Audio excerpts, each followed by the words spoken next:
நாடு முழுவதும் உள்ள லட்சக்கணக்கான ஓய்வூதியதாரர்கள் மற்றும் குடும்ப ஓய்வூதிய பயனாளர்கள் மிகுந்த கவலை மற்றும் அச்சத்தை ஏற்படுத்தியுள்ள ஒரு அவசரமான பொதுநல கேள்வியை இந்த உயர் சபையின் கவனத்திற்கு கொண்டு வர விரும்புகிறேன். சமீபத்தில் மத்திய அரசு 2025 மார்ச் 29ஆம் தேதி வெளியிட்ட இந்தியன் கெசட் அறிவிப்பில் வேலிடேஷன் ஆஃப் பென்ஷன் ரூல்ஸ் 2025 எனும் புதிய விதிமுறையை கொண்டு வந்துள்ளது. இந்த சட்டப்பிரிவு முன்னர் அரசு எடுத்த பல ஓய்வூதியம் தொடர்பான நிர்வாக நடவடிக்கைகளுக்கு பின்புலமாக அங்கீகாரத்தை வழங்குகிறது. ஓய்வூதியம் வழங்குவது என்பது கருணை சலுகை அல்ல. அது நாட்டிற்கு தன்னை அர்ப்பணித்து பல ஆண்டுகளாக பணியாற்றியவர்களுக்கு வழங்கப்படும் சட்டப்பூர்வமான உரிமை தொகை என்பது அறிந்த ஒன்று. இது மேலும் ஓய்வூதிய சங்கத்திற்கு முன்கூட்டியே எந்த ஆலோசனையும் நடத்தப்படவில்லை.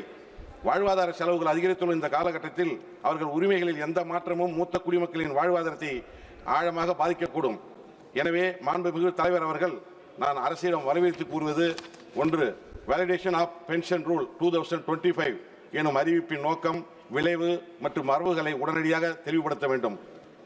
எந்த ஓய்வூதியரும் அல்லது குடும்ப ஓய்வூதிய பயனாளரும் இந்த வேலிடேஷன் விதிமுறைகளில் எந்த உரிமையும் இழக்க மாட்டார்கள் என்று சபையில் வெளிப்படையான உறுதியளிக்க வேண்டும். அது மட்டுமல்ல, தேசிய அளவில் அங்கீகரிக்கப்பட்ட ஓய்வூதியதாரர்கள் சங்கங்களுடன் ஆலோசனை நடத்தப்பட வேண்டும். இந்த விதிமுறைகளால் பாதிக்கப்படக்கூடிய ஓய்வூதியதாரர்களுக்கு சிறப்பு குறைதீர் முறையை அமைக்க வேண்டும் என்பதை கூறிக்கொண்டு வாய்ப்புக்கு நன்றி கூறி இடம் சார்கிறேன்.